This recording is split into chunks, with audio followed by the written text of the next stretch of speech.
Pastor Giglio, Governor Kemp, Secretary Perdue, Secretary Carson, Senator Scott, honored guests, members of the RZIM team, to all those looking on across America and across the world, and especially to Margie, Sarah, Naomi, Nathan, and the entire Zacharias family. It is deeply humbling for my wife Karen and me to be here among so many friends and distinguished leaders to give thanks for the life and legacy of Ravi Zacharias. The Bible says the Lord is close to the brokenhearted, and that is our prayer for you on this day and in all the long days that lie ahead. Yesterday, President Trump said by making the intellectual case for Christianity, Ravi Zacharias was instrumental in helping millions of people around the world come to know the love and mercy of Jesus Christ. And so on behalf of the First Family, our family, and a grateful nation, Karen and I offer our deepest sympathies to your family, and who all, like us, had the privilege to know and cherish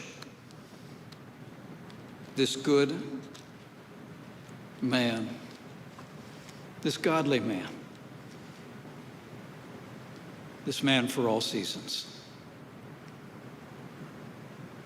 On the death of Abner, King David said, "Do you not know that a prince and a great man has fallen in Israel this day?"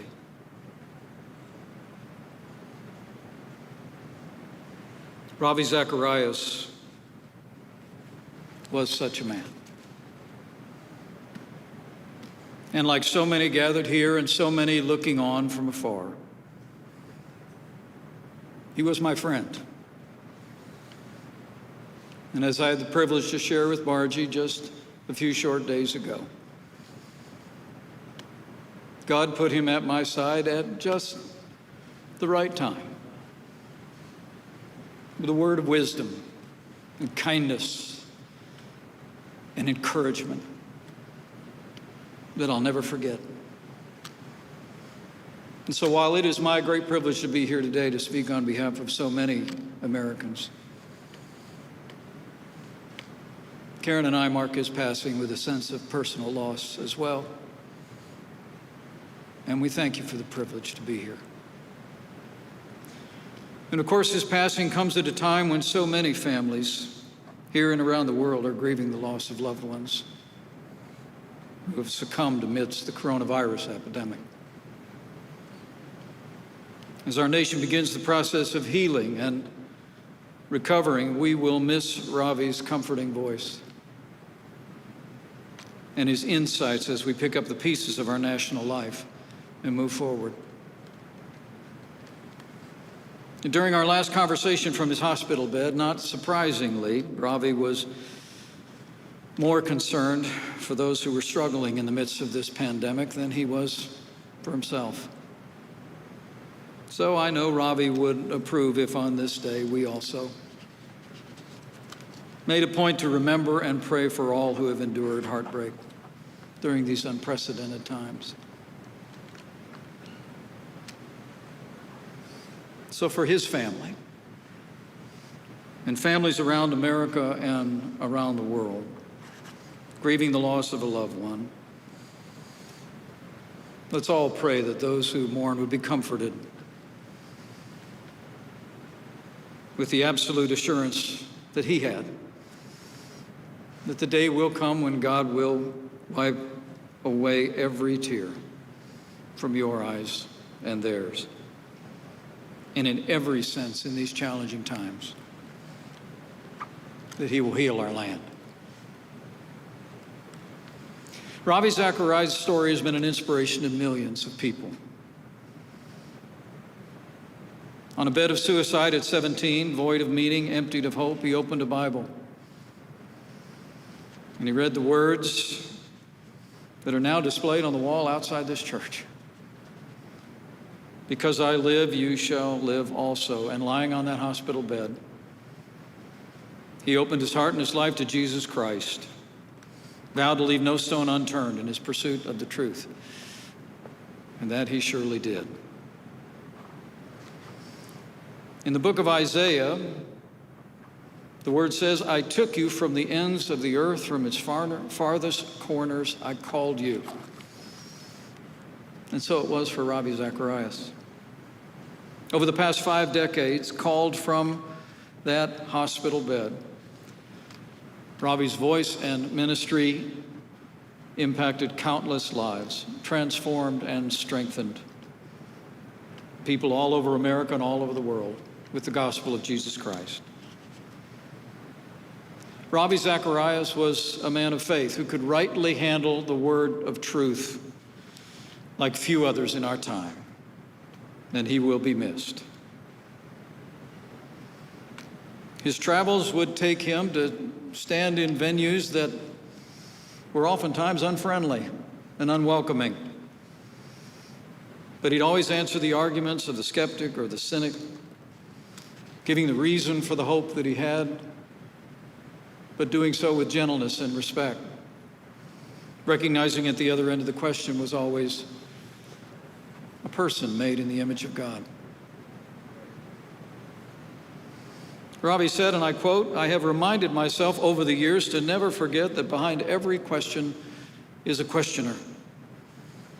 And behind every questioner is a network of assumptions, hurts, struggles, and often prejudices. He spoke truth. He spoke it with kindness and a deep and abiding care for every person who would listen.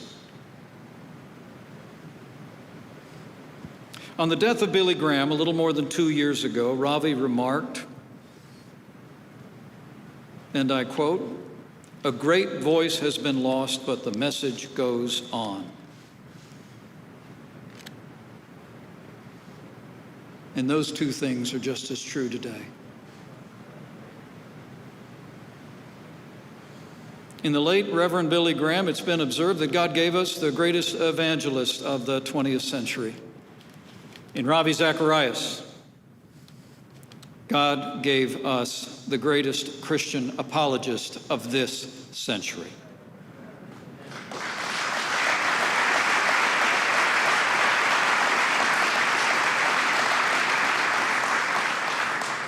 He was the C.S. Lewis of our day, crisscrossed the globe to every Mars hill he could find, to answer skeptics, move obstacles of unbelief, armed with intellect, girded with truth and love. And what he said on that day 2 years ago is just as true today. The work of RZIM will go on.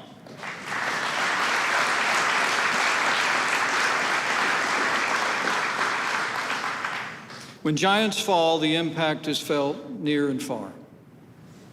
So it was in Atlanta, around America and around the world on May the 19th, when this gentle giant of the faith, on whose shoulders so many of us have leaned, was with us no more. So we mourn with those who mourn, and we grieve with those who grieve. But we do not grieve like those who have no hope.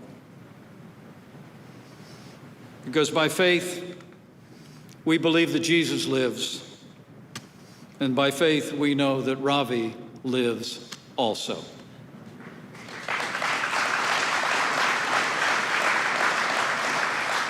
Ravi Zacharias fought the good fight. He finished the race. He kept the faith and clung to the power of the cross and the empty grave. And now we know there is laid up for him a crown, which the Lord will award to him on that day. May God bless the memory of Ravi Zacharias. May God comfort his precious family as they mourn the passing of this good and great man. And may God grant us all the grace to walk forward with hearts full of gratitude for the life that we honor today, a life that just a few short days ago, and a man who undoubtedly heard, "Well done, good and faithful servant." Thank you, Ravi. And until we meet again, may God hold you in the palm of his hand. God bless you.